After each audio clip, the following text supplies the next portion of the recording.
UPSC Hindi वर्ग channel पर आप सभी का स्वागत है। हिंदी साहित्य के सेकंड सेशन में आज हम बात करने वाले हैं, हमारे अपकमिंग प्रोग्राम हिंदी लिटरेचर से रिलेटेड है। और हिंदी साहित्य में आज हम बात करने वाले हैं शॉर्ट नोट्स को लेकर, और भी कुछ मुद्दों पर या कुछ इश्यूज पर हम बात करेंगे जो कि हिंदी लिटरेचर के लिए आपकी जो तैयारी है उसको बहुत अच्छा नया आयाम देगी। ठीक है, तो उस पर हम आगे अभी चर्चा करते हैं सीधा सा बिना समय गवाए हुए। ठीक है, तो हमारा जो मैं आपको आज बताने वाला हूँ वो क्या रहेगा हमारा आज, just a second, हाँ, वो क्या है हमारा दीपावली टारगेट। अब ये दीपावली टारगेट क्या है? दिवाली टारगेट है हमारा क्या, कि दिवाली से पहले हमको क्या करना है, क्योंकि 25 अक्टूबर 25 अक्टूबर से हम क्या स्टार्ट करने वाले हैं, अपना एक टारगेट प्रोग्राम स्टार्ट करने वाले हैं, जो कि 25 अक्टूबर से चलेगा हमारा कब तक, 10 जनवरी तक। यानी मैंने आपका प्रीलिम्स का टाइम भी यहाँ पर कंज्यूम नहीं किया है, सिर्फ 10 दिन एक्स्ट्रा लिए हैं जनवरी में। यहाँ तक कि जो प्रीलिम्स की तैयारी करने वाले अभ्यर्थी होते हैं वो 1 जनवरी या 10 से 15 जनवरी से क्या होते हैं, स्पेसिफिक प्रीलिम्स में शिफ्ट हो जाते हैं। अभी जो तैयारी कर रहे होंगे वो प्रीलिम्स प्लस मेंस की चल रही होगी, या बहुत से अभ्यर्थी होंगे जो कि प्रीलिम्स की तैयारी नहीं कर रहे होंगे, मेंस की तैयारी कर रहे होंगे। ठीक है, तो 25 तारीख से ये प्रोग्राम चलेगा 10 जनवरी तक। इस प्रोग्राम में क्या-क्या होने वाला है वो अभी हम थोड़ा-सा बाद में डिस्कस करते हैं इस चीज़ के लिए। ठीक है, तो दीपावली तक मैं आपको एक टारगेट देता हूँ, तो वो आपको करना क्या है? ठीक है, तो अगर आप हिंदी लिटरेचर अब कौन किस-किस अभ्यर्थी के लिए प्रोग्राम है, अगर प्रोग्राम को हम एक साइड रखकर बात करें, तो अभी आपको क्या करना होगा वो देखते हैं। ठीक है, अब इसमें कई सारे अभ्यर्थी होंगे। एक अभ्यर्थी होंगे जिन्होंने हिंदी लिटरेचर का अच्छे से रिवीजन कर लिया होगा, लेकिन उनको प्रॉब्लम आ रही है कि वो बार-बार उसको भूल जा रहे हैं। बहुतों को प्रॉब्लम आ रही है कि उनके शॉर्ट नोट्स नहीं बने हैं। क्या शॉर्ट नोट्स बनाना ज़रूरी है? तो मेरा एक वर्ड में आंसर है कि हाँ, हिंदी लिटरेचर के लिए शॉर्ट नोट्स बनाना बहुत ज़्यादा ज़रूरी है। अगर आपको 300 नंबर तक पार करना है, 300 प्लस मार्क्स लाने हैं, जो कि इस टाइम पर बहुत ज़्यादा टफ है, बहुत ज़्यादा। ठीक है, तो इस वर्ड पर ध्यान दीजिएगा कि मैंने जो बोला कि बहुत ज़्यादा। ठीक है, तो इस वर्ड पर बहुत ज़्यादा फोकस कीजिएगा आप। अब दीपावली तक हमको क्या करना है? ठीक है, तो हमारा जो टारगेट चलेगा वो चलेगा पर डे। जैसे कि आपका सिलेबस खत्म हुआ होगा, जैसे आपने क्लासेस की होंगी, तो आप में से 99% जो स्टूडेंट्स हैं उसने उन्होंने क्या हिंदी लिटरेचर के लिए विकास सर को फॉलो किया होगा, या उनके दृष्टि आईएएस के नोट्स को देखा होगा। ठीक है, तो जिस क्रम में, जिस सीरियल सीरियल में क्या आपकी क्लासेस हुई हैं, जैसे कि सबसे पहले आपने गद्य पढ़ा होगा, उसके बाद आपने पद्य पढ़ा होगा, इसके बाद आप लास्ट में भाषा खंड पर गए होंगे। ठीक है, गद्य में सबसे पहले आपने कहानी पढ़ी होंगी, इसके बाद उपन्यास पढ़े होंगे, इसके बाद नाटक।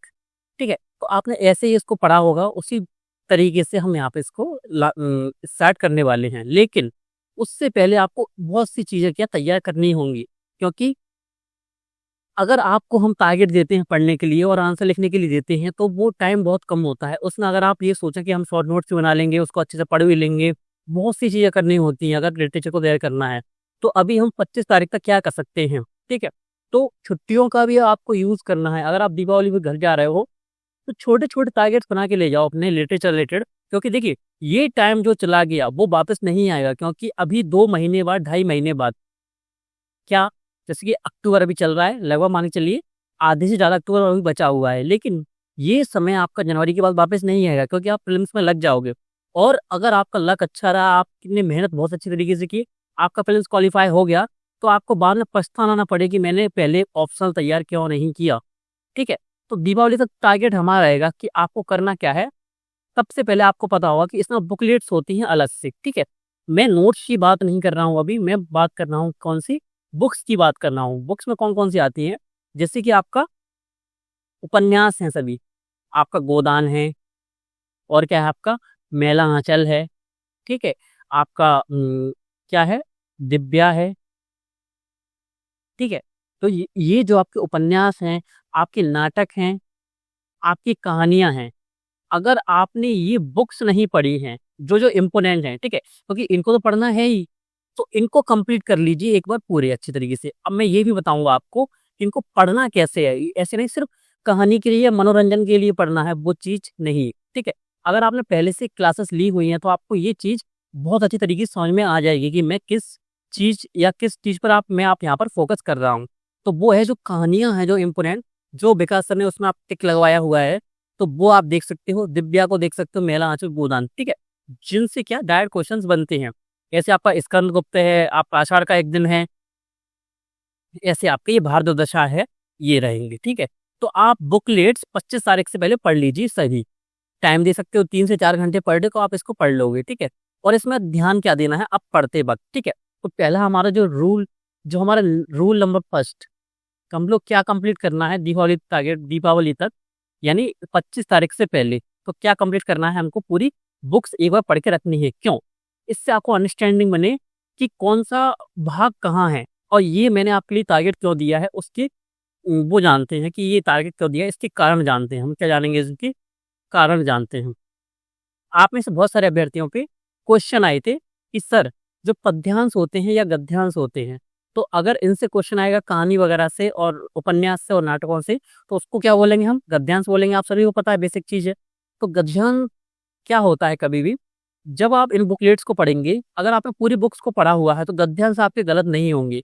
अब आपके पास एक ऑप्शन हुआ कि आपके पास दृष्टि वाला जो नोटबुक होती है वो है नोट्स, ठीक है, उसमें कई सारे गद्यांश दिए होते हैं टॉपिक वाइज। तो कभी कभी क्या होता है कि वहां से भी क्वेश्चंस नहीं आते हैं। तो क्वेश्चन आते कहाँ से हैं? वो इन्हीं बुक्स से आते हैं। तो अब आपके मन में सवाल आएगा कि सर हमें कैसे पता चलेगा कि इन बुक्स से या इस स्पेसिफिक पेज के ये वाले पैराग्राफ से आपका गद्यांश पूछा जाएगा। उस पर भी हम चर्चा करेंगे, ठीक है। तो अगर आप इनको पूरा पढ़ते हो, सबसे पहले आपका गद्यांश तैयार होगा, ठीक है। आपका गद्यांश यहाँ पे तैयार हो गया। सेकंड, आपको जो आपकी जो स्टोरीज, जो आपकी नोट्स हैं, नोट्स की अंडरस्टैंडिंग होगी, क्योंकि आप स्टोरीज पढ़ेंगे।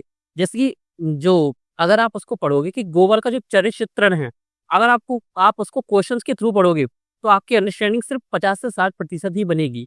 अगर आपने उसको पूरा नहीं पढ़ा हुआ है तो आपकी अंडरस्टैंडिंग नहीं बनेगी। अगर आपने गोदान को पढ़ा हुआ है तो आपको पता चलेगा कि हाँ, जो विद्रोही स्वभाव था किसका, गोवर का, या जो आप बोलते हैं जैसे कि आदर्शवाद बनाम यथार्थवाद, या आप बोलते हैं कि आने वाले युग की प्रसव पीड़ा, ठीक है, औद्योगिक काल और अपना क्या, सामंतवादी काल, ठीक है। तो सामंतवादी से क्या हो रहा था, संक्रमण काल था वो, ठीक है। संक्रमण काल कैसे था उसकी पूरी परिस्थिति बताई गई है, ठीक है।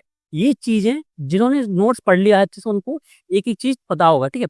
और जिन्होंने पढ़ लिया है, एक बार बुकलेट खत्म कर ली है, उनको क्या करना है, अगर वो पॉसिबल हो तो 2 तरीका मैं अभी बताऊंगा, उसको आपको फॉलो करना है। यानी आप दोबारा से जल्दी जल्दी पढ़ सकते हो। अगर आप पहली बार पढ़ रहे हो तो थोड़ा स्लो पढ़ना, लेकिन अब इसमें पढ़ने का तरीका क्या होगा आपको वो देखिए, ठीक है। अब गद्यांश को आप कैसे पहचानोगे? पहचानने का बेसिक तरीका ये होता है, यूपीएससी 2 या 3 टाइप से पूछता है। या तो वो गद्यांश पूछेगा, या वो तो इतने टफ पूछेगा, और टफ में भी वो क्या करता है, फिलोसफिकल बात ज्यादा पूछता है। कि अगर फिलोसफिकल, अगर वो उसको गोदान से अगर क्या पूछना होगा, गद्यांश पूछना होगा, तो वो मिस्टर मेहता और मालती का जो क्या है संवाद है उससे क्वेश्चन पूछेगा। क्योंकि वहां पर कुछ पैराग्राफ ऐसे हैं कि वहां पर आप सोच ही नहीं सकते। अगर आपको सिर्फ पैराग्राफ भी बता दूं तो आप सोच नहीं सकते क्या कि ये पैराग्राफ है वो आपका गोदान का है, ठीक है। तो ऐसे फिलोसफिकल वो पूछता है। या अगर उसको इजी पूछना होगा, जैसे कि 2025 की उसने सभी मैक्सिमम जो पूछे क्या, गद्यांश और पद्यांश, वो बिल्कुल इजी पूछे, समझ में आ रहा था देख के कि हाँ ये इस टॉपिक से है। लेकिन ये हर साल ऐसा नहीं होता है। कई साल गद्यांश अगर मैक्सिमम ऐसे, अगर सभी स्टूडेंट्स 4 कर पा रहे हैं, तो हमको अगर आगे निकलना है तो हमको 5 के 5 गद्यांश सही करने होंगे, ठीक है। तो इस चीज से आप क्या करोगे, जो जिसमें कोई नाम दिया हुआ है, जिस पैराग्राफ में आप पैराग्राफ वगैरह पढ़ते हो, जब आप बुकलेट पूरी उसको बुक को पढ़ोगे तो आप पैराग्राफ पढ़ते जाओगे।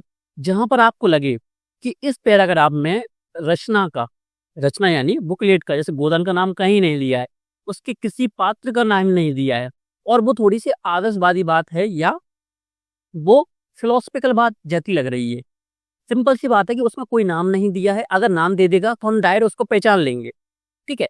और फिर तो उसको पढ़ने की जरूरत ही नहीं है, हम डायरेक्ट लिख सकते हैं, ठीक है। और सिंपल था, अगर आप बुकलेट को पढ़ोगे और आपने नाम देख लिया और उसको प्रसंग को देख लिया, तो प्रसंग से आप समझ जाओगे कि हाँ ये उस टाइम की बात कर रहा है, तो आप उसको लिख दोगे।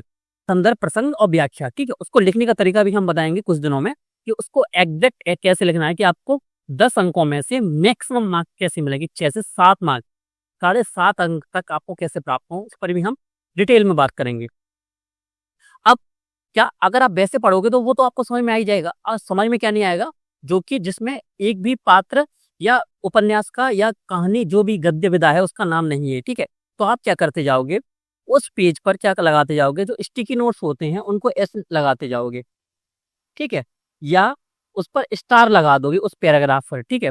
और ऐसे निशान लगा दोगे, जैसे कि मान लीजिए ये पूरा पैराग्राफ है, जस्ट अ सेकंड आपको सेकंड स्लाइड में बता देता हूँ। जैसे ये पूरा पैराग्राफ है, ये पूरी लाइनें दी हुई हैं ऐसे करते हुए, ठीक है। इसको यहाँ से ऐसे किया, इसको यहाँ से ऐसे किया कि यहाँ से यहाँ तक का जो गद्यांश है वो पूछा जा सकता है। अब ये अंदाजा आपको कैसे मिलेगा कि इसको कैसे तैयार करना है बुकलेट्स को, मैं आपको एक और टास्क देता हूँ। उसको आप रूल नंबर 2 के अंदर जो आपको फॉलो करना, टारगेट नंबर 2 के अंदर उसको तब टारगेट मान सकते हो। वो क्या है, लास्ट 3 साल के 3 ईयर्स, ठीक है। लास्ट 3 ईयर्स के क्या करना है आपको, गद्यांश को देखना है। किसको देखना है, गद्यांश को देखना है कि कैसे पूछे जाते हैं, उनका लेवल क्या होता है, क्या आप उनको पहचान पा रहे हैं। अगर पहचान पा रहे हैं तो अच्छी बात है, नहीं पहचान पा रहे हैं तो इसका कारण क्या है, या वो टफ थे या आपने उनकी बिल्कुल तैयारी नहीं की हुई है, ठीक है। तो आप उसको ऐसे लगा दोगे, यहाँ पे स्टार लगा दोगे, ठीक है। और जो जितना ज़्यादा फिलोसफिकल होगा उसको ज़्यादा आप ऐसे कर सकते हो, ये पता लग जाएगा आपको। जैसे जैसे आप पीवाईक्यू पढ़ोगे गद्यांश में हिंदी साहित्य के, तो आपको पता लगता जाएगा कि कैसे क्वेश्चन यहाँ से बन सकता है, गद्यांश यहाँ से उठा के आपसे पूछ सकता है, ठीक है। तो बुकलेट पढ़ने का मतलब एक मतलब निकला गद्यांश को लेकर। सेकेंड जो कारण है वो मैंने आपको बता ही दिया था कि आपको नॉलेज रहेगी कि किसी भी चीज़ के पीछे कि कौन सी परिस्थिति रही थी, कि कौन सा वाक्य किसने बोला था, और आपको एग्जाम्पल याद रहेंगी। थर्ड आपका क्या रहेगा, थर्ड रहेगा आपके क्या, एग्जाम्पल रिलेटेड, ठीक है। एग्जाम्पल कैसे, जैसे कि आप भाषा शैली से क्वेश्चन आता है, ठीक है। कि मान लीजिए क्वेश्चन आ चुका है किसका, कि गोदान की भाषा शैली या मेला आंचल की भाषा शैली। अब मैं उपन्यास की क्यों बात कर रहा हूँ कि मैक्सिमम स्टूडेंट्स का जो अभी स्ट्रॉन्ग होगा हिंदी लिटरेचर में, तो वो मैक्सिमम होगा कि उनको नॉलेज होगी, वो होगी गोदान की, मेला आंचल की, थोड़ी सी अच्छी नॉलेज होगी कंपेयर टू अदर टॉपिक्स, ठीक है। अगर मैं भाषा शैली की बात करूँ तो भाषा शैली में हमारे पास नोट्स दिया हुआ है, तो उसमें जो व्याख्या दी हुई है कि किसने बोला कि होरी अपनी भाषा में बोलता है, ठीक है। तो कोई सेंटेंस दिया होगा, अब क्या करोगे आप, उस स्टेटमेंट या उस एग्जाम्पल को क्या आप बुक पढ़ते हुए किसी दूसरे स्टेटमेंट से या वाक्य से क्या उसको चेंज कर सकते हो, रिप्लेस कर सकते हो। समझ में नहीं आया होगा ना, तो एक अच्छी तरीके से समझाता हूँ। जैसे कि देशज भाषा पे क्वेश्चन आता है कि गोदान में सभी तरह की भाषाओं का यूज किया गया है, जैसे कि जहाँ होरी की बात होती है वहाँ वो, या ग्रामीण क्षेत्र की बात होती है वहाँ पर देशज भाषा के शब्द, देशज भाषा का शब्द का यूज होता है। तत्समी शब्द का यूज कौन करता है, वो करते हैं मिस्टर मेहता, ठीक है। और और आपका क्या, अंग्रेजी के वर्ड भी यूज हुए हैं। अंग्रेजी के वर्ड का यूज कौन करता है, जो शहरी पात्र रहते हैं वहां पर, ठीक है। तो शहरी पात्र हैं जैसे सरोज है, मिस मालती हैं, और भी जैसे मिस्टर खन्ना है, ठीक है। तो उन वहां पर भी क्या, किसके वर्ड यूज होते हैं, इंग्लिश के वर्ड यूज होते हैं। तो जो एग्जाम्पल या स्टेटमेंट या जो उदाहरण है, सिंपल सा आपकी भाषा में बोलूँ तो मैं उदाहरण है, अब मैं पेन चेंज करके बता दूं आपको, अच्छे से पता लग जाएगा, ठीक है। तो आपके उदाहरण हैं उनको आप रिप्लेस कर सकते हो अपने नोट्स में। रिप्लेस कैसे करोगे, सिंपल सी बात है। अगर आप शॉर्ट नोट्स बनाओगे, शॉर्ट नोट्स पर मैं अभी चर्चा करने वाला हूँ, ठीक है। पूरा मैं आपको एक एक चीज क्लियर करूंगा हिंदी लिटरेचर से रिलेटेड, ठीक है। तो उदाहरण में क्या करोगे, आप उसको रिप्लेस करते जाओगे। या तो आप ऐसा करोगे कि सिंपल सा एक क्या लीजिए, एक ब्लैंक पेज लीजिए, जैसे मैंने जीएस में बताया था, उसको कट कर लीजिए सिंपल सा ऐसे करते हुए, ठीक है। ऐसे करते हुए कट कर लीजिए, टैपिंग कीजिए साइड में, यहाँ पे उदाहरण लिख दिया देशज भाषा, या स्टिकी नोट्स का यूज कर सकते हो आप। उसको कैसे ही उसमें नोट्स के साथ ही उसको यहाँ पे लगा लीजिए, ऐड कर लीजिए। जैसे ये मेरा नोट्स है, ये वाला नोट्स, तो मैं यहाँ पे स्टिकी नोट्स लगा लूंगा यहाँ पर कि देशज भाषा का मैं ये लिख सकता हूँ, और ये काम मैंने खुद ने किया हुआ है, ठीक है। मैंने कई सारे स्टिकी नोट्स तो मैं बोल सकता हूँ जैसे, लेकिन मैं मार्केट वाले यूज नहीं करता। मैं क्या करता हूँ, A4 साइज के क्या करता हूँ, कट कर देता हूँ, उसके 6 ब्लॉक बना लेता हूँ, और एक ब्लॉक को मैं टैपिंग के माध्यम से क्या उसमें ऐड कर लेता हूँ मैं अपने नोट्स में, ठीक है। कहीं कहीं मैंने क्या किया, क्योंकि मेरे पास जो है वो डीएलपी वाले नोट्स हैं, तो एग्जाम्पल के पास स्पेस बहुत होता है, तो मैं स्पेस में वही लिख लेता हूँ माइक्रो राइटिंग में, यानी छोटे छोटे अक्षरों में वहां पे अपना उदाहरण लिख लेता हूँ, ठीक है। तो ये हम कर सकते हैं, क्या रिप्लेस कर सकते हैं। अब आप इसमें एग्जाम्पल रिप्लेस कर सकते हो, आप वर्ड को लिख सकते हो, जैसे कि तत्समी शब्दों का या अंग्रेजी शब्दों का प्रयोग हुआ। आपके नोट्स में कुछ स्पेसिफिक वर्ड लिखे होंगे, अब आप ढूंढोगे कि इनके अलावा कौन कौन से वर्ड, अंग्रेजी वर्ड यूज हुए हैं इस गद्य या इस गद्य विधा में।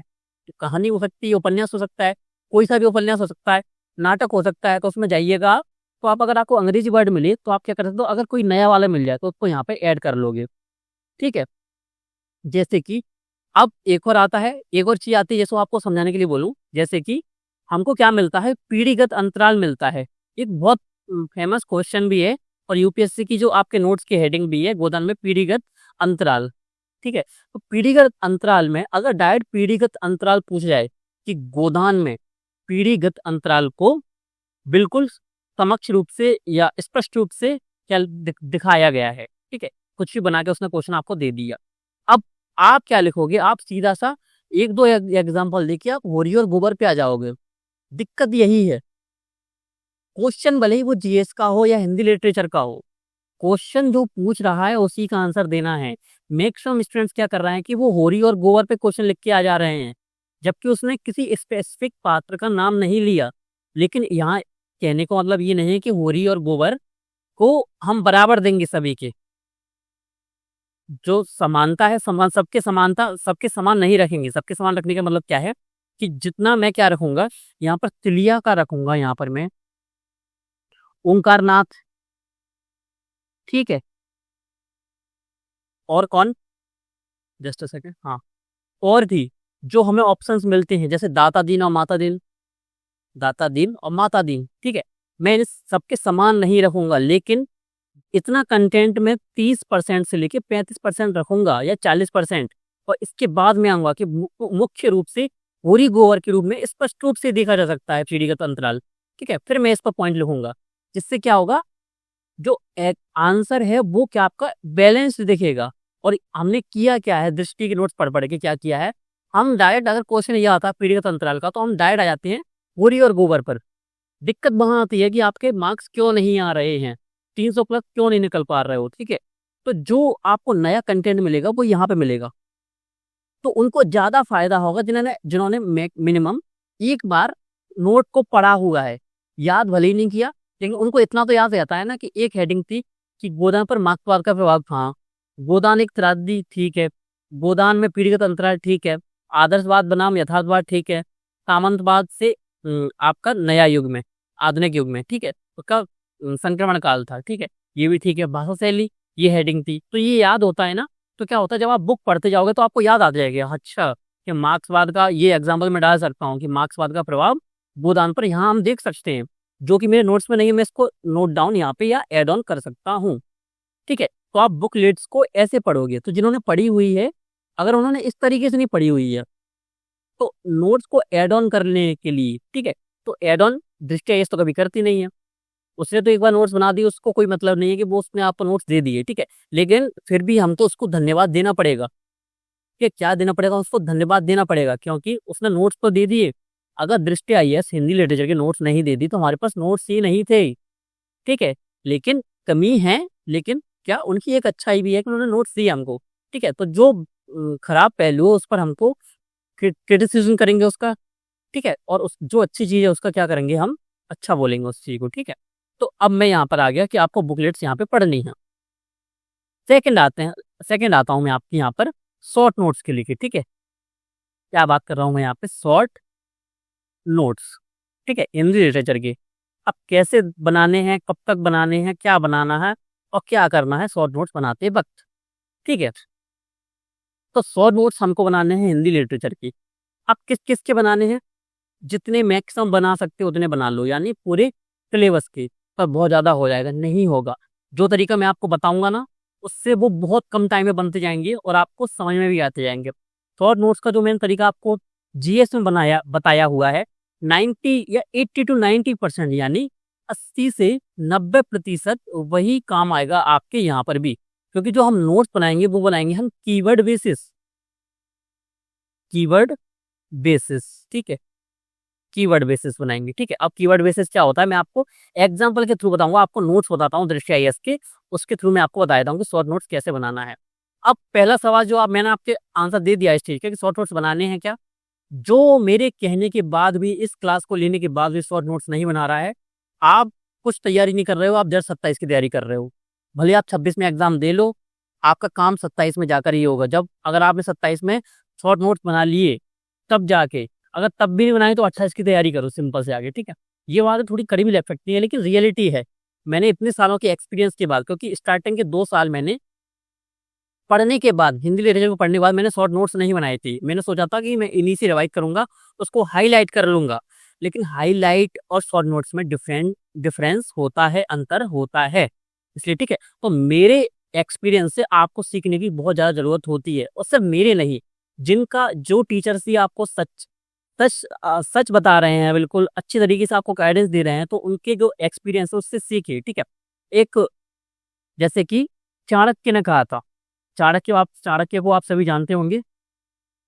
चाणक्य ने कहा था कि दूसरों के अनुभव से सीखना चाहिए, खुद के अनुभव से सीखने के लिए ये जीवन बहुत छोटा है। ये किसने बोला ये स्टेटमेंट? आप इसको एथिक्स में यूज कर सकते हो या आप निबंध में यूज कर सकते हो इस चीज को, ठीक है। लास्ट ईयर एक क्वेश्चन आया था जिसकी थीम भी यही थी। हमने बोला था कि आप इस स्टेटमेंट को यहाँ पे यूज कर सकते हो, ठीक है। तो बस आपको अगर हमारी वाली गलतियां नहीं करनी है तो आपको हमारी गलतियों को समझना पड़ेगा। जो हम बोल रहे हैं कि ये चीजें मत करो, तो वो चीजें आपको नहीं करनी है, ठीक है। तो आपको शॉर्ट नोट्स अब बनाना ही होगा, ठीक है। अब शॉर्ट नोट्स कैसे बनाना है? जिन्होंने पहले से बनाए हुए हैं, तो वो जो तरीका मैं बता रहा हूँ तो उनके अकॉर्डिंग अपग्रेड कर सकते हैं। जिन्होंने बिल्कुल नहीं बनाए हैं, उनके पास अभी टाइम है कि वो 31 दिसंबर तक इजीली पूरे सिलेबस के, जो हिंदी साहित्य पूरे सिलेबस का क्या कर सकते हैं, अपना नोट्स बना सकते हैं शॉर्ट नोट्स के थ्रू। और शॉर्ट नोट्स का पता मतलब क्या होता है कि आपके पास 100 से लेके 150 पेज या मैक्सिमम 200 पेज, 150 से 200 पेज में क्या हो जाएगा, पूरा ऑप्शनल हाथ में आ जाएगा। जिस दिन आप पेपर देने जाओगे ना ऑप्शनल का, ऑप्शनल आप पूरा रिवाइज कर जाओगे, ये मतलब होता है, ठीक है।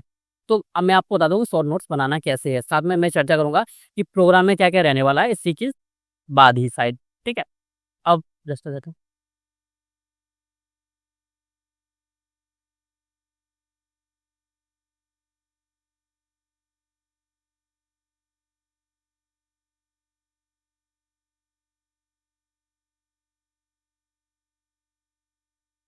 हाँ,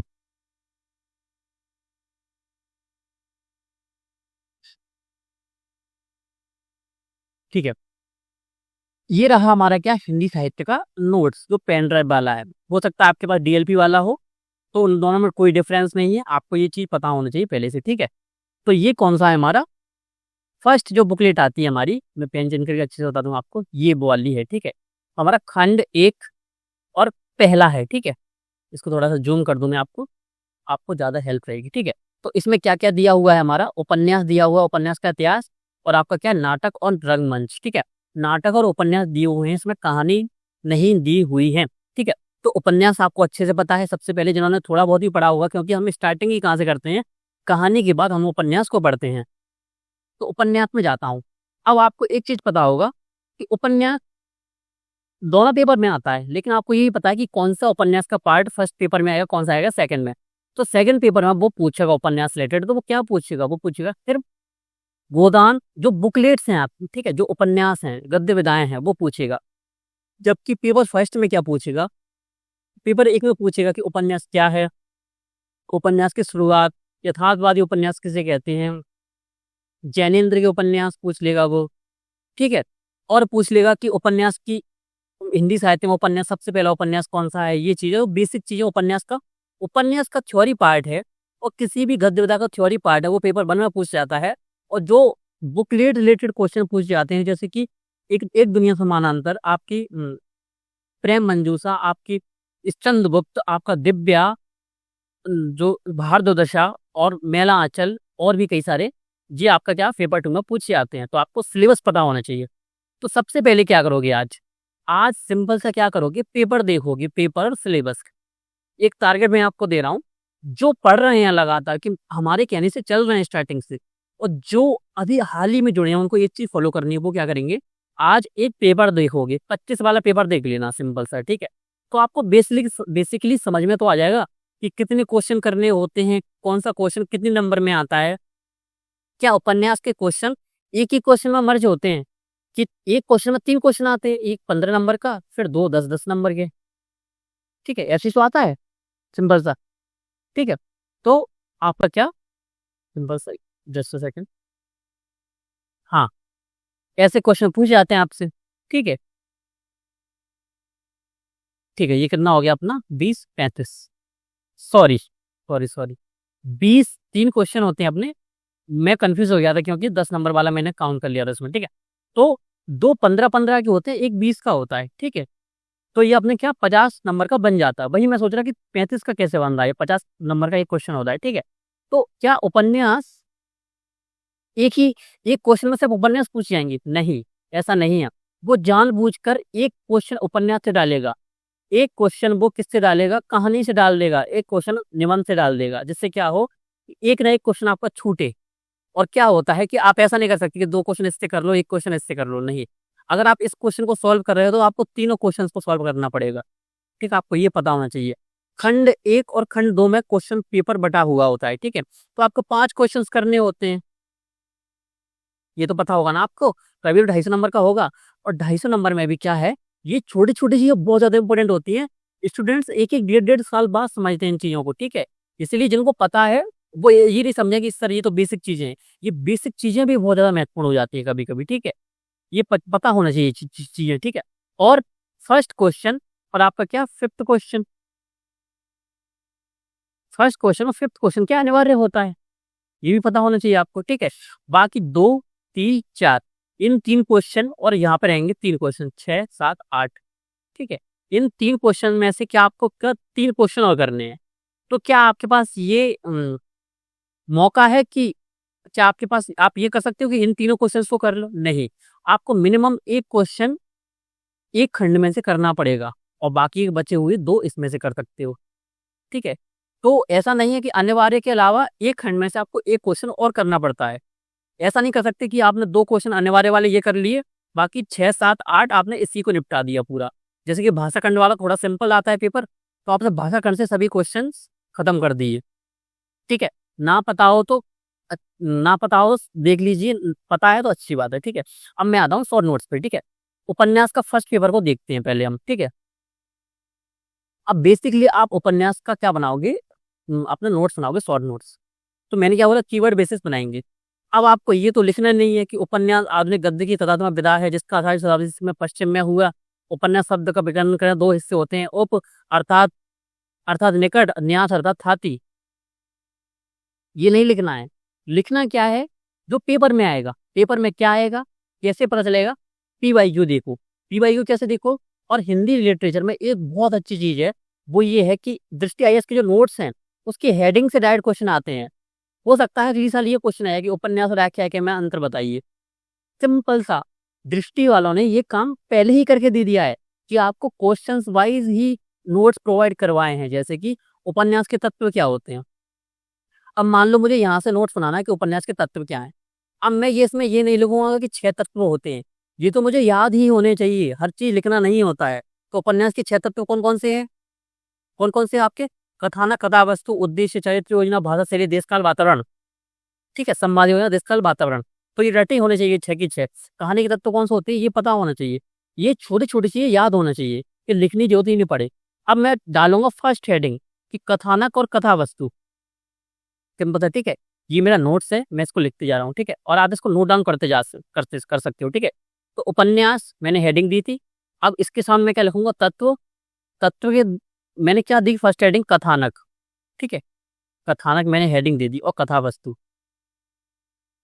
अगर यहाँ पे स्पेस हो थोड़ा सा, मैं आपको बना के बता देता हूँ। ठीक है, नोट्स यहाँ पे बना के बता देता हूँ। ठीक है, हाँ, तो कथानक का अर्थ है ढांचा जो घटनाओं, चरित्रों तथा वर्णनों को आपस में बांधता है। ठीक है, तो मेरा जो फर्स्ट पॉइंट है, क्योंकि मुझे ये पॉइंट कहाँ लिखना है, एग्जाम में जाके लिखना है कि अगर क्वेश्चन आ गया उपन्यास के तत्व कौन से हैं, तो मैं बोलूंगा कथानक। तो कथानक में पॉइंट क्या लिखूंगा, तो मुझे ये पॉइंट याद करना ही है। तो इस पॉइंट को मैं शॉर्ट कैसे लिखूंगा, अब मैं लिखूंगा इसको कैसे, कि जैसे मैं थोड़ा सा आपको यहाँ पे क्या, हाँ ठीक है, अब मैं बता रहा हूँ यहाँ पर कैसे, कि मैं लिखूंगा सब सीधे यहाँ पर क्या, मैंने यहाँ पे क्या लिखा था, कथानक। ठीक है, थोड़ा सा इसको थिकनेस को कम कर लूँ मैं, हाँ। कथानक हमने लिखा, ये मैं लिखूंगा क्या, कहाँ है यहाँ पर, ढांचा। सिंपल सा एक वर्ड लिखूंगा, ढांचा। ढांचा किसका, घटनाओं, चरित्रों चरित्रों आदि। ठीक है, अब मैं यहाँ पे लिख दूंगा पैराग्राफ लगा के क्या, प्लॉट शब्द अंग्रेजी। ठीक है, अगर मैंने नोट्स बार बार पढ़ा है तो मुझे याद ही होगा कि अंग्रेजी के प्लॉट सबसे बना हुआ है। ठीक है, ढांचा। ठीक है, तो मेरा सिंगल लाइन में भी नहीं, आधी लाइन में ये क्वेश्चन या ये सॉरी ये पॉइंट आ गया है। ठीक है, अब मैं सेकंड पॉइंट देखूंगा। हाँ, एक अच्छे कथानक की पहचान होती है कि उसमें गति और अनुपात क्या हो, बैलेंस्ड हो या संतुलित हो। ठीक है, का गति उचित हो, उचित अनुपात करता ना कि घटनाओं या वर्णनों की भरमार हो, ना ही चाहते कि इतनी ज्यादा हो कि पाठक उनके साथ संगति न बैठा सके। सिंपल सा पॉइंट है। अगर मुझे ये सिर्फ पॉइंट में ये याद हो जाए कि अनुपात और गति उचित हो, अनुपात और गति उचित हो, जैसे कि अब यहाँ पे देखते हैं हम। ठीक है, गति, अनुपात मैं यहाँ पे लिखूंगा, अनुपात प्लस गति क्या होना चाहिए, इक्वल लिखूंगा, उचित। आप बोलेंगे सर ये क्या मैथमेटिक्स थोड़ी सॉल्व कर रहे हैं हम। हाँ, नोट्स आपको ऐसे बनाने हैं। अब मुझे पता है ना कि अनुपात किसका होना चाहिए, घटनाओं का, पात्रों का। गति किसमें, संवादों में। संवाद इतने फास्ट ना चल रहे हो, घटना इतनी फास्ट ना चल रही हो कि जो पाठक है वो अपना तादाद में ना बैठा पाए। ठीक है, या वो इतना बोरियत महसूस ना हो उसको। ठीक है, तो ये क्या है, गति है, वो क्या होनी चाहिए, उचित होनी चाहिए। इसको इलेबोरेट तो मैं कर ही दूंगा क्योंकि मुझे नॉलेज है हिंदी साहित्य की। ठीक है, मैं स्टूडेंट्स को लेके बोल रहा हूँ मैं। ठीक है, तो मैं एक स्टूडेंट हूँ, तो मैं क्या करूंगा, मुझे पता है कि मुझे याद क्या करना है, अनुपात और गति। क्यों, एग्जाम हॉल में पॉइंट याद नहीं आते। अरे मैं याद करने की कोशिश कर रहा हूँ कि कथानक में और क्या पॉइंट लिखना है, मुझे याद नहीं आ रहा है। तो ये सिंपल से नोट्स अगर मैं देखूंगा तो आप समझ गए होंगे कि मैं एक स्टिकी नोट्स में उपन्यास के पूरे तत्व लिख सकता हूँ, ऐसे कर करके। ठीक है, तो ये आपको ऐसे करने हैं। ठीक है, अब मैं कोई डिफरेंट हेडिंग्स आपको बता देता हूँ या बना के बता देता हूँ तो आपको इजीली समझ में आएगा थोड़ा सा अच्छे से। जैसे कि हाँ, हिंदी का पहला उपन्यास। ठीक है, हिंदी का पहला उपन्यास। अब मैं क्या करूंगा, इसकी इंट्रोडक्शन पहले से बना के रखूंगा क्योंकि ये क्वेश्चन बहुत ज्यादा पूछा जाता है कि हिंदी का पहला उपन्यास कौन सा है। हिंदी लिटरेचर मतलब इतना अच्छा सब्जेक्ट है, फिर भी उसकी मार्किंग नहीं हो रही है। इसके पीछे पता है कारण क्या है, रटना। रट रहे हैं, उसमें कुछ नया नहीं कर रहे हैं। तो इंट्रोडक्शन में तैयार रहूंगा। इंट्रोडक्शन कैसा, नोट से नहीं, अंडरस्टैंडिंग से। जैसे कि आपने पढ़ा होगा विकास सर से, तो आपको एक चीज पता होगा कि उपन्यास है वो उसकी विधा इसीलिए बनाई गई थी कि वो यथार्थवाद को बनाए, वरना आख्यायिका पहले ही यूज की जाती थी। ये तो आपको पता होगा ना। जैसे कि किसकी, जिनकी कहानियां, जो रंग जादुई कहानियां होती थी पहले। ठीक है, तो पहले से यूज हो रही थी। तो ये क्यों लाए थे हिंदी का पहला उपन्यास। ठीक है, तो आप क्या करोगे, सिंपल सा, जब आप इंट्रोडक्शन लिखोगे तो आप क्या लिख सकते हो इसमें,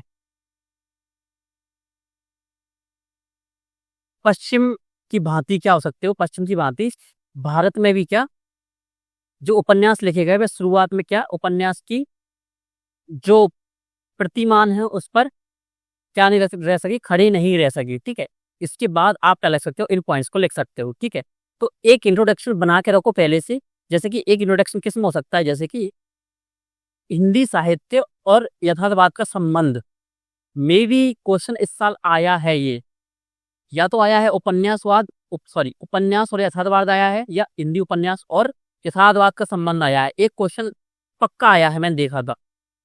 ठीक है, अगर मुझे इसका इंट्रो तैयार रखना तो मैं क्या लिखूंगा हिंदी उपन्यास का, कि जिस तरह पश्चिम में पश्चिम में उपन्यास अपने शुरुआती चरण में यथार्थवाद के निकट ना होते हुए तिलिस्मी और अय्यारी, ठीक है, ये वर्ड तो पढ़े होंगे ना आपने, तिलिस्मी और अय्यारी जैसे विशेषता धारण किए हुए था, वह धीरे धीरे यथार्थवाद की तरफ क्या हुआ, शिफ्ट हुआ।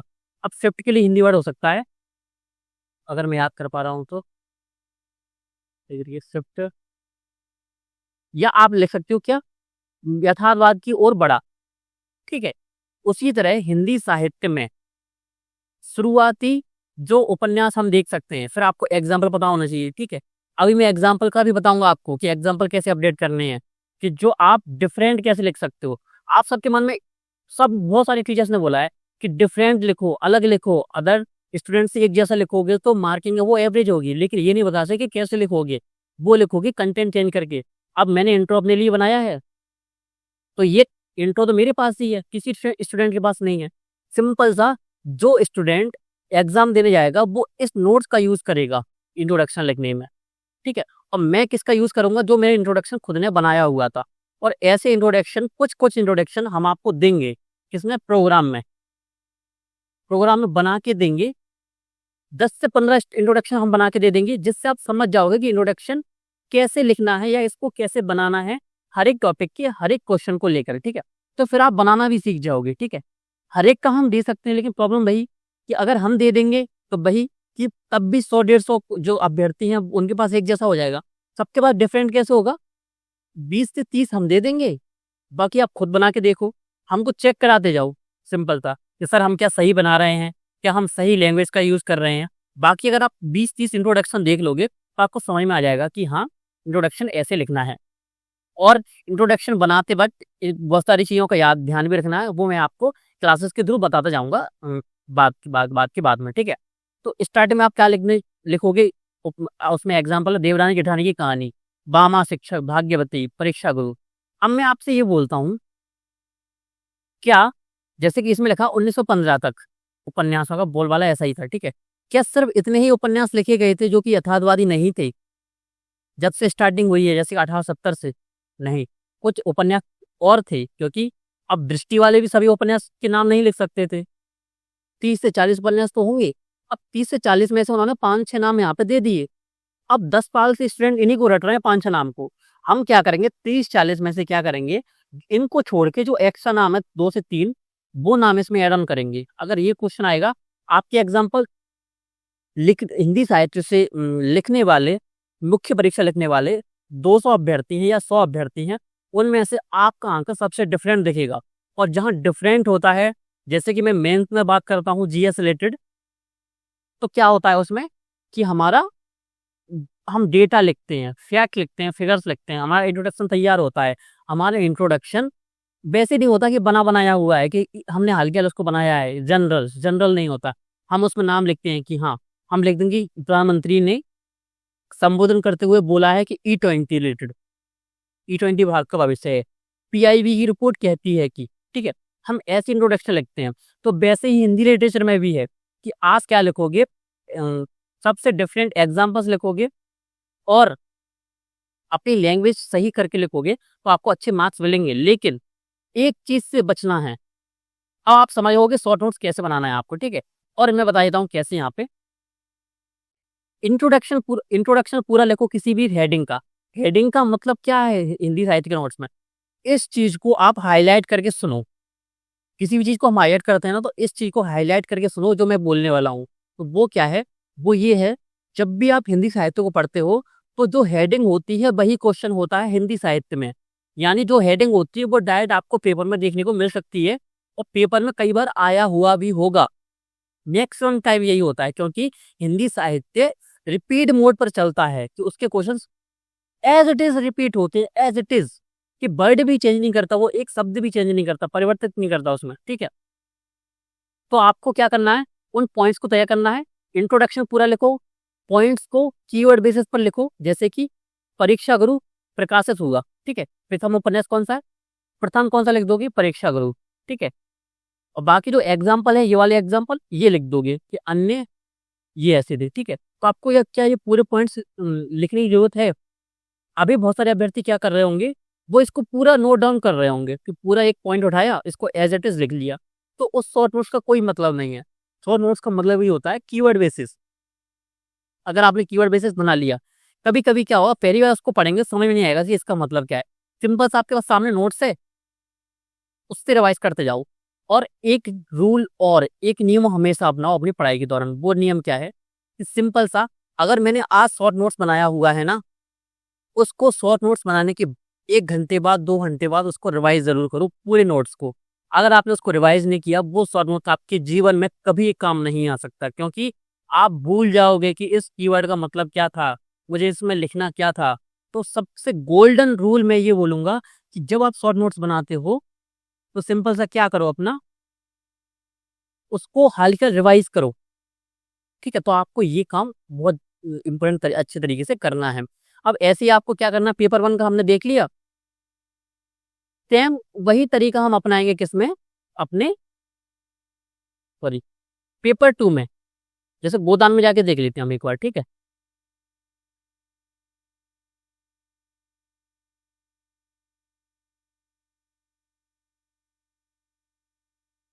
जैसे कि देखिए महाभोज ये दिया हुआ है, महाभोज, हाँ देखिए जैसे कि ये दिया हुआ है, ठीक है, महाभोज पे देख लेते हैं या गोदान को देख लेते हैं कुछ भी।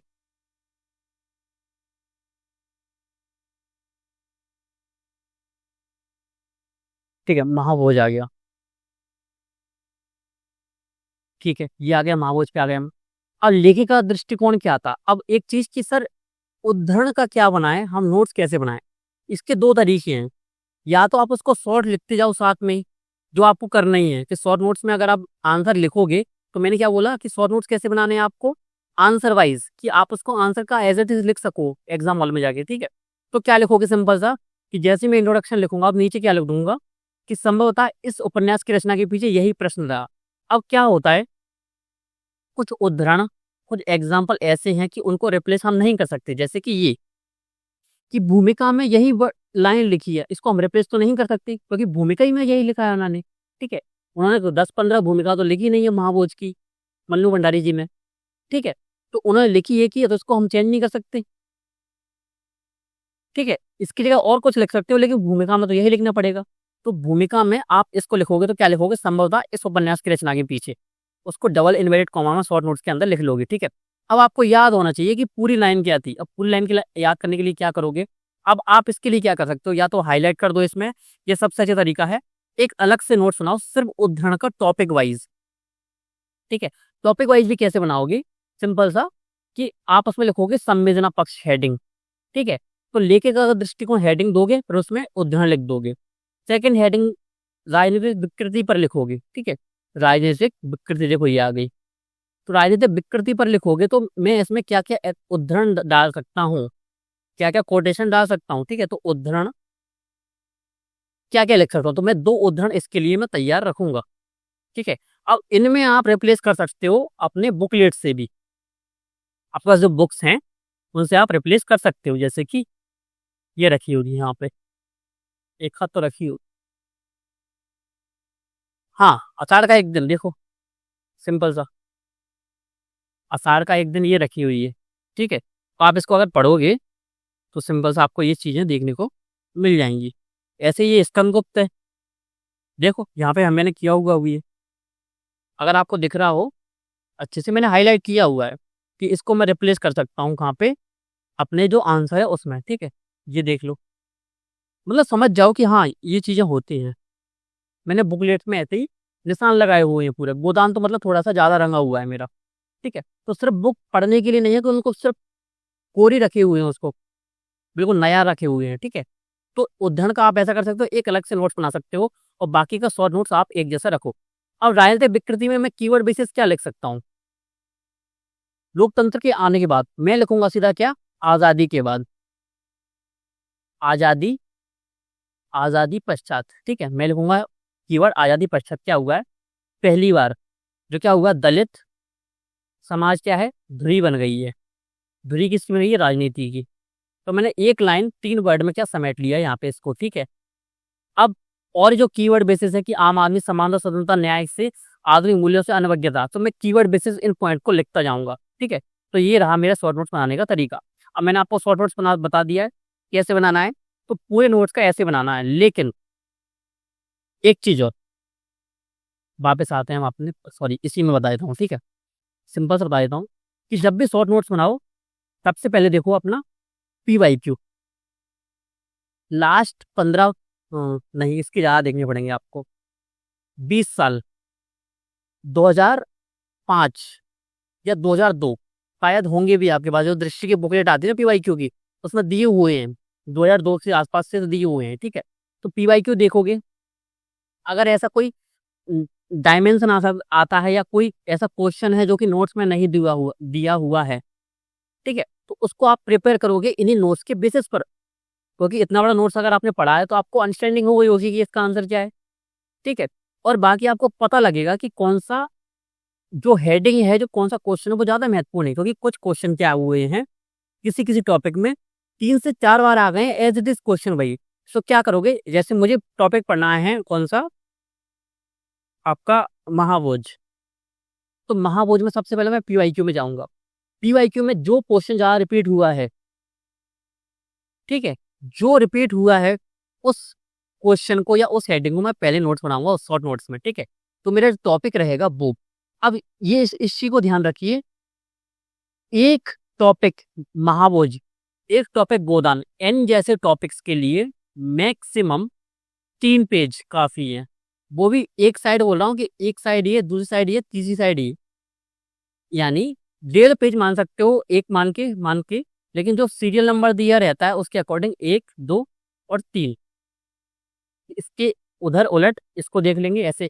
तो 3 पेज में कंप्लीट हो जाएगा मेरा गोदान का जो जो नोट्स है, वो 2 से 2.5 पेज में होगा, ठीक है। मैंने कीवर्ड बेसिस को बनाया हुआ है, ठीक है। तो आपको शॉर्ट नोट्स ऐसे बनाना है। तो पीवाई की जरूर देखने हैं, उसको देखना है, ठीक है। अब हम क्या करेंगे, जब अपना हमारा जो प्रोग्राम स्टार्ट होगा आपका, तो उसमें क्या करेंगे हम देंगे आपको 2002 के आसपास से कब तक के देंगे, हम 2025 तक अपडेट करेंगे। आपके पास जो अभी मिल रहा है आपको, वो मिल रहा होगा 2018 या 20 तक का, ठीक है। हम आपको टॉपिक वाइज दिया करेंगे। जैसे आज आपको टॉपिक पढ़ना है गोदान, तो गोदान के टॉपिक रिलेटेड पीवाईक्यू आपको 2025 तक अपडेट हुए मिल जाएंगे आज सुबह ही। फिर आप उसको दिन में पढ़ोगे, आंसर लिखोगे, शाम को आंसर सबमिट करोगे, ठीक है। उसमें भी मैं बताऊंगा कि आंसर राइटिंग कैसे होगी, वो मैं बताता हूँ, ठीक है। अब आते हैं हम प्रोग्राम में कि अब मैंने आपको ये चीज़ें बताई, उसको दीपावली से पहले तैयार क्यों करना है, क्योंकि फिर हम क्या कर सकें, प्रोग्राम को अच्छी तरीके से क्या कर सकें, उसका फायदा उठा सकें, ठीक है। ये रहा आपका प्रोग्राम। स्टार्ट कब से होना था, जैसे कि आप सभी स्टूडेंट्स की बहुत ज़्यादा मांग थी कि सर हिंदी साहित्य रिलेटेड कुछ स्टार्ट करो, तो वो है आपका 1 अक्टूबर। लेकिन दिक्कत क्या हुई, 1 अक्टूबर से स्टार्ट तो हुआ नहीं।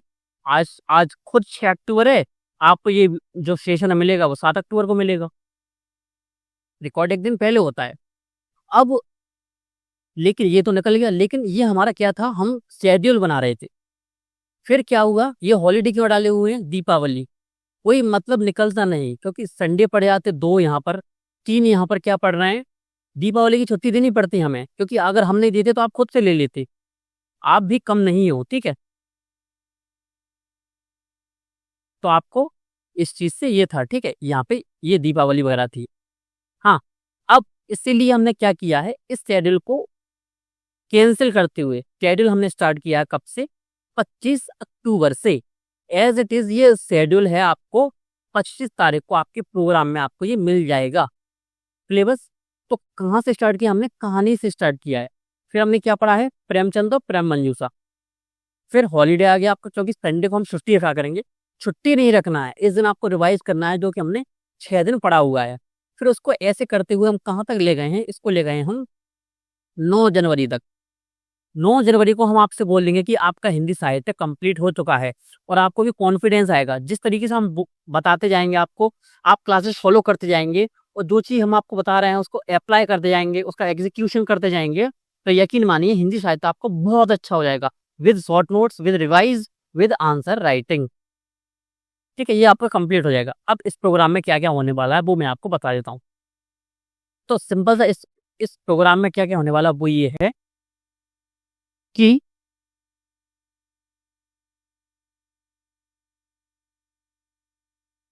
वो होने वाला फर्स्ट कि डेली आपको टारगेट मिला करेंगे। तो टारगेट वाइज तो आपका ये पीडीएफ ये डला हुआ है, ये पीडीएफ आपको मिल जाएगा, ठीक है। हम आपको टॉपिक में बताया करेंगे, टॉपिक में आपको पढ़ना चाहे, हम आपको सिखाएंगे। बताने से ज्यादा हम आपको सिखाएंगे कि टॉपिक में हमको पता कैसे चलेगा कि जो अपकमिंग ईयर है 26 का मेंस का एग्जाम, उसमें क्या पूछा जा सकता है। उससे रिलेटेड हम एक क्वेश्चन देंगे, उस क्वेश्चन का हम मॉडल आंसर देंगे, ठीक है। उस टॉपिक को कैसे तैयार करना है, किस किस चीज को ध्यान रखना है, और एक्स्ट्रा कुछ एग्जाम्पल, जिसमें मैंने अभी बताया था आपको कि कुछ उपन्यासों के नाम चेंज करना, लेखकों के नाम चेंज करना, कुछ उद्धरण वगैरह नाम की चेंज करना, कहीं सब में नहीं, कहीं कहीं जिन टॉपिक्स में जरूरत है उनको हम आपको देते जाएंगे, यानी एक्स्ट्रा कंटेंट। Extra content. ठीक है, भाषा खंड में नोट्स 70 कुछ 40 से 50% नोट्स नया है, क्योंकि कौन सा नोट्स नया हो सकता है? देवनागरी भाषा सुधारने के लिए, हिंदी साहित्य को बढ़ावा देने के लिए, राष्ट्रभाषा के रूप में ये करने के लिए इनमें मैंने कुछ नए पॉइंट्स ऐड ऑन किए, तो उसका नोट्स तैयार है, लगभग 70% तैयार है। वो नोट्स आपको उसमें मिल जाएगा। आपको पर डे एक क्वेश्चन मिला करेगा, आप उस क्वेश्चन को लिखोगे, अपना ग्रुप में उसको सबमिट करोगे, जस्ट इसके बाद आपको मॉडल आंसर मिला करेगा। अब आपका सवाल, क्या सर आंसर चेक होंगे? तो मेरा जवाब है कि मॉडल आंसर को हम सबसे फर्स्ट आंसर हाँ या ना में, तो आंसर चेक नहीं होगा। अब आपको लगेगा सर मतलब क्या निकलेगा? प्रोग्राम का मतलब निकलेगा वो क्या है, सिंपल सा, कि मॉडल आंसर को हम इतनी अच्छी तरीके से, क्या विद मॉडल आंसर तो हम आपको देंगे ही, साथ में उसको हम डिफाइन भी करेंगे।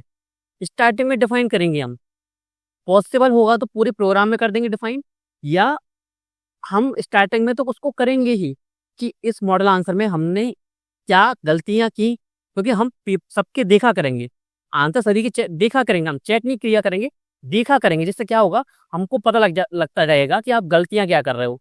फिर मैं मॉडल आंसर आपको बताया करूंगा कि हाँ मॉडल आंसर में गलतियां क्या क्या हुई हैं और आपको क्या क्या लिखना था, आप इसमें क्या क्या लिख सकते थे और किस किस चीज से बच सकते थे। ठीक है, तो मॉडल आंसर विद वीडियो या क्लास बोल सकते हो आप। ठीक है, तो वीडियो के आपको यहाँ पे मिला करेगा। ठीक है, आपको एक्स्ट्रा क्या सेशन मिला करेंगे टाइम टू टाइम, ये हर 10 से 15 दिन में आपको सेशन मिला करेंगे। और क्या पर डे आंसर राइटिंग होगी? मैक्सिमम कोशिश है हमारी, या आपको 3-4 दिन पहले बता देंगे हम। ठीक है, कि या तो कोशिश पूरी है हमारी कि पर डे आंसर राइटिंग होगी। ठीक है, या हम ऐसा करेंगे कि, और ये चीज नहीं होगी कि किसी जो पार्ट है हमारा, जैसे कि कहानी का जो पेपर फर्स्ट का पार्ट है उसकी आंसर राइटिंग नहीं हुई, हिंदी साहित्य के जो भी टॉपिक्स है सभी टॉपिक्स की आपकी आंसर राइटिंग करवा के हम देंगे आपको, विद आपका क्या मॉडल आंसर, विद आपको समझा के कि हाँ क्या करना था। और आपको हर एक पहलू पर नया नया तरीका बताना है, जैसे कि नोट्स को प्रिपेयर कैसे करना है, आपके शॉर्ट नोट्स हम देखेंगे कि हाँ क्या आप सही बना रहे हो, तो नोट्स हम आपकी चेक करेंगे कि हाँ आपको ये चीज़ें आपको सही करनी है, शॉर्ट नोट्स में आप ये गलतियां कर रहे हो, ये चीज़ें आपको करनी है। टारगेट में अगर आप पढ़ाई करोगे तो आपको पता होगा कि अभी तक आप जो हिंदी साहित्य कंप्लीट नहीं कर पाए, अगर आप टारगेट हमारे साथ तैयारी करोगे तो वो रियलिटी में आपको तैयार हो जाएगा। ठीक है, हमारा प्रीलिम्स जो प्रोग्राम चल रहा है उसमें स्टूडेंट्स समझ रहे हैं जो सीरियस हैं, उसमें भी कुछ ऐसे स्टूडेंट्स हैं जो कि सीरियस नहीं है, हालांकि उनकी संख्या कम है, मैक्सिमम स्टूडेंट्स हैं वो सीरियस हैं। ठीक है, लेकिन उनको भी समझ में आ गया है कि हम टारगेटेड पढ़ाई करते हैं तो उसका इफेक्ट हमारे माइंड पर अलग पड़ता है, हमारा माइंड उसको क्या कर लेता है, उसके एडॉप्शन कर लेता है, एडॉप्ट कर लेता है, अनुकूलित हो जाता है। जैसे कि मुझे आंसर लिखना ही है, अगर आप खुद से कोशिश करोगे कि डेली का आंसर लिखो हिंदी साहित्य का, तो नहीं लिख पाते हैं, समझ में ही नहीं आता है कि क्या लिखना है, क्या मैं सही लिख रहा हूँ या गलत लिख रहा हूँ, तो ये चीज़ समझ में भी नहीं आती है। ठीक है, तो मॉडल आंसर हम दे देंगे। अब और क्या, हम व्याख्या कैसे लिखनी है, ठीक है, गद्यांश कैसे लिखना है, पद्यांश कैसे लिखना है, इसकी अलग स्ट्रेटजी, और भाषा खंड में कुछ नए एग्जाम्पल्स वगैरह कैसे ऐड ऑन करना है उसकी स्ट्रेटजी। तो हिंदी साहित्य रिलेटेड जो जो कमियां, जो जो डाउट्स आपके होंगे प्रोग्राम में, उसको हम एक एक को 0.1%, 0.001%, इतने भी डाउट आपके नहीं बचने देंगे, ये चीज हम आपके करेंगे। सेकंड, जिनको लग रहा है कि सर हमको तो कॉपी चेक करवाना था, उसके लिए हम एक काम कर सकते हैं, हम ये बोलेंगे कि आप तो इसी को क्या करो, यही इसी प्रोग्राम को ज्वाइन करो। ठीक है, सिंपल से इसकी फीस कितनी रखी है हमने, फीस को अभी बता देंगे। ठीक है, या बता ही देते हैं सिंपल से। ठीक है, इसकी फीस रहेगी, वो कितनी रहेगी, 499। ठीक है, अब इसको हमने कम क्यों नहीं रखा, या इसको हम फ्री करने की सोच रहे थे। फ्री में क्या होगा, सीरियस अभ्यर्थी होते नहीं है, मेंस का प्रोग्राम चल रहा है, अभ्यर्थी आंसर ये देते हैं, स्टूडेंट से बोलते हैं, हम बार बार बोलता हूँ, मैं खुद बोलता हूँ मैसेज के थ्रू कि आंसर दो, इसके नोट्स बताओ, कोई नहीं बताता है। हिंदी मीडियम की हालत यही रही है, और हिंदी मीडियम का रिजल्ट ऐसे ही खराब रहेगा जब तक स्टूडेंट्स में सुधार नहीं होगा। स्टूडेंट्स पढ़ना नहीं चाहते हैं, वो सीरियस नहीं रहना चाहते हैं, रियलिटी यही है हिंदी मीडियम की। अगर आप सीरियस हो तो 499 आपके लिए कोई ज़्यादा नहीं है, आप इस चीज़ को फॉलो कर सकते हो। ठीक है, तो 499 आपकी फीस रहेगी, 499 कोई फीस ज़्यादा नहीं है। हम 50 से 100 रुपये भी रख सकते थे, लेकिन तब भी नॉन सीरियस स्टूडेंट आ जाते कि 50 का तो वो कर देते पेमेंट, बैठे रहते और ऐसे ही ग्रुप निकल जाता। क्योंकि क्या होता है, हम स्टूडेंट्स को देखकर क्या होता है, हमारा प्रोग्राम चलता है, स्टूडेंट्स जितने ज़्यादा सीरियस होते हैं हमारा प्रोग्राम उतना ज़्यादा अच्छा चलता है। तो नॉन सीरियस के चक्कर में हमारे सीरियस अभ्यर्थियों को नुकसान ना हो, इसीलिए हमने फीस इतनी रखी 499 और मैं मानता हूँ 499 कहीं ज़्यादा नहीं है। अगर आप एलकेजी या यूकेजी के जो बच्चा हो उसका ट्यूशन के लिए जाओगे ना तो 500 से 1000 रुपए उसका लगता है मंथली। हम आपको इसमें 3 महीने देने वाले हैं, 2.5 महीने मिनिमम, ठीक है? तो हम सिर्फ 499 रख रहे हैं। लेकिन इसमें भी अब जिनको विशेष सुविधा चाहिए कि सर हमको तो आंसर चेक करवाने हैं, तो उनकी फीस रहेगी यहाँ पे 2199 कि जो डेली आंसर हम यहाँ पर देंगे, अगर उनको चेक करवाना है तो 2199 वो कर सकते हैं। तो सर आप बोलोगे सर ये तो गलत है कि हमारे को आंसर चेक नहीं होंगे क्योंकि हम कम फीस दे रहे हैं। मैं तो सबसे ये बोल रहा हूँ कि आप ज्वाइन मत करो, कोई मत करो 2199 वाला। आप ये वाला ज्वाइन कर लो, पूरी आपको यहाँ पे क्या मिलेगी, फैसिलिटी मिलेगी। लेकिन अगर आपको पर्सनल चेक करवाना ही है, क्योंकि क्या होता है कभी-कभी किसी को समझ में नहीं आता है कि क्या मैं आंसर लिख रहा हूँ और उसको क्वालिटी चाहिए रियलिटी में, क्योंकि अगर आप उसमें क्या करोगे तो उसको मैं खुद चेक करूँगा अच्छी तरीके से और उसमें पॉइंट टू पॉइंट में लिखूँगा भी कि क्या कहाँ दिक्कत है और क्या-क्या आप इसमें ऐड ऑन कर सकते थे, ठीक है? तो 2199 उसकी फीस रहेगी। जो अभ्यर्थी और अच्छी तरीके से तैयारी करना चाहते हैं, जो अफोर्ड कर सकते हैं 2199, ठीक है, फीस को अफोर्ड कर सकते हैं, तो वो 2199 में एडमिशन लेंगे। बाकी प्रोग्राम सेम यही रहेगा, एज़ इट इज़ यही रहेगा, बस पर्सनल कॉपी चेकिंग का। पूरे जो कितने दिन का हमारा टारगेट है, 9 जनवरी तक जितनी की भी आंसर राइटिंग रहेगी, पर डे आंसर राइटिंग, वो क्या होगा, उनके आंसर्स हम खुद चेक करूँगा, मैं खुद चेक करूँगा, ठीक है? तो ये रहेगी उनकी और 499 आपके लिए रखी है, जिससे क्या हो, आपका भी हिंदी साहित्य कवर हो। ऐसा नहीं है कि आंसर राइटिंग पर आपकी आंसर राइटिंग पर हम फोकस नहीं करेंगे, हम फोकस करेंगे पूरा with model answer. Model answer सभी के लिए सेम है, दोनों के लिए। बस ये है कि आपकी कॉपी हम चेक नहीं कर रहे हैं कि उसमें गलतियाँ नहीं निकाल रहे हैं कि ये क्या है ये करके और इसमें क्यों? क्या हम सबके लिए नहीं कर सकते? अगर हम सबके लिए करने गए, तो ना हम प्रीलिम्स की प्रोग्राम पर ध्यान दे पाएँगे, क्योंकि हमने बार-बार क्या डाला है, फैकल्टी रिलेटेड रिक्वायरमेंट डाली हुई है। हिंदी साहित्य का कहीं भी टीचर नहीं मिल रहा है, ठीक है? तो हम टाइम इतना नहीं दे सकते और हमें पता है 2199 के जो प्रोग्राम है, फीस के चक्कर में इसमें 2 या 3 स्टूडेंट ही मैक्सिमम आएँगे। तो 2-3 स्टूडेंट की हम क्या कर सकते हैं, अफ़ोर्ड कर सकते हैं। हमारे पास इतना टाइम है कि हम आधा घंटा या 1 घंटा इनको दे सकते हैं। इससे ज़्यादा टाइम हम नहीं दे सकते, हमारे पास टाइम है ही नहीं रियलिटी में। आपको लगता होगा जैसे क्लासेस डिले हो जाती हैं, वो डिले जानबूझकर नहीं होती हैं। टाइम की बहुत ज़्यादा कमी है, हमको खुद का काम देखना पड़ता है। देखिए, क्योंकि इससे इनकम नहीं आती है, जो चीज़ हम अभी कर रहे हैं, अभी इनकम नहीं आती है, फ्यूचर में आए तो वो अलग बात है, ठीक है? क्योंकि आपके 499 की फीस भी हमें पता है मैक्सिमम 10 स्टूडेंट जुड़ेंगे, उसका मतलब क्या होता है, 5,000 रुपए। 5,000 रुपए कुछ नहीं होता। आज हम वाई-फाई भी लगवाते हैं तो वो भी 3,000 से लेके 4,000 तक का लगता है, ठीक है? सो आप सभी को इस चीज़ को समझना चाहिए। तो बस ये रहेगा हमारा प्रोग्राम, और भी सही कई सारी विशेषताएँ होंगी, उसको हम पीडीएफ फॉर्म में आपको क्या प्रिंट करवा के आपको प्रोवाइड करवा देंगे, क्या-क्या आपको उसमें मिलेगा और हर टॉपिक पर आपका डिस्कशन होगा और बीच में सेशंस भी होंगे, लाइव सेशन होंगे, यूट्यूब पर भी क्लासेस होंगी और भी कई सारी चीज़ें आपकी इसमें ऐड रहेंगी, ठीक है? तो जो जॉइन होना चाहते हैं, वो जॉइन हो सकते हैं। मेबी 10 से या 12 से हम क्या एडमिशन स्टार्ट कर देंगे और पॉसिबल होगा तो जल्दी एडमिशन हम स्टार्ट कर देंगे। अब जिनको 1299 में होना है, वो 1299 में हो सकते हैं, जिनको 499 में होना है, वो 499 में एडमिशन ले सकते हैं। मैंने आपको अंतर भी बता दिया दोनों का और तरीका ये बता दिया कि हम तरीका क्या रखने वाले हैं। अब इस प्रोग्राम में मैं और अभिषेक सर दोनों साथ में काम करने वाले हैं। अभिषेक सर को भी एक अच्छा खासा एक्सपीरियंस है मेंस रिलेटेड। उन्होंने 3 मेंस लगे हुए हैं हिंदी साहित्य के साथ में, तो उनको पता है कि रियल एग्जाम में कहाँ दिक्कत होती है, कहाँ दिक्कत नहीं होती है, ठीक है? अब आपको हर एक दिन में, जैसे आपका आज का टॉपिक है हिंदी कहानी, तो आपको क्या मिला करेगा, ऐसा पीडीएफ आपको मिला करेगा, ठीक है? इसमें क्या दिया हुआ है, 2025 तक इसको हमने अपडेट कर दिया पूरा, देखो 2025 तक, सिंपल सा, ठीक है? हाँ, तो कब से पेपर दिया हुआ है, 2000 से लेके 2025 तक का पूरा पेपर, ये पूरा हमने क्वेश्चंस को अपडेट किया हो। इससे आपको पता क्या लगेगा, अब आप इसमें एक चीज़ देखिएगा, ठीक है? एक चीज़ मैं आपको बताऊँ, जैसे कि कृष्णा सोबती की कहानियाँ, ठीक है? कृष्णा सोबती के कथा संसार पर प्रकाश डालिए, ये कृष्णा सोबती के कहानी लेखन में स्त्री विमर्श का संदर्भ बताइए, ठीक है? कृष्णा सोबती से कितनी बार क्वेश्चन आ गया, तो क्या ये इम्पोर्टेंट नहीं है? बिल्कुल इम्पोर्टेंट है। तो हमको ऐसे थीम निकाल के हम आपको बताएंगे प्रोग्राम में कि ऐसे थीम्स को क्या करो, डिकोड करो, इनको पढ़ो बार बार। और 499 सिर्फ इसलिए हैं कि आप टारगेटेड पढ़ाई तो करो। और एज अ स्टूडेंट अगर मैं होता तो मैं भी इसको ज्वाइन करता। क्यों? क्योंकि अगर खुद से तैयारी करते हैं तो मैं आज तक नहीं कर पाया। सिंपल सी अक्टूबर आ गया, मेरे कंप्लीट हो ही नहीं रहा, याद नहीं हो रहा, मैं उसको डेली टाइम नहीं दे रहा हूँ, किसी दिन छोड़ देता हूँ, किसी दिन पढ़ लेता हूँ, ऐसा हो रहा है। तो टारगेटेड पढ़ाई करने के लिए आपके लिए प्रोग्राम है, ठीक है। और ज़्यादा चीज़ों की अपेक्षा आप ना करें तो ठीक ही रहेगा, ठीक है। तो जो रहेगा वो हम अपनी ओर से आपके लिए करेंगे, ठीक है। और बाकी मैंने आपसे जो बोला था कि या तो पर डे आंसर राइटिंग होगी या ऐसा कोई भी टॉपिक नहीं छूटने देंगे जिससे आपका क्या कोई भी आंसर ना लिखा हो। और पर डे एक आंसर आपको दिया करेंगे हम लिखने के लिए, ठीक है। तो आप सभी को बहुत बहुत धन्यवाद। मिलते हैं आपसे नेक्स्ट सेशन में जीएस के या इसी हिंदी साहित्य के ऑप्शनल में। जय हिंद।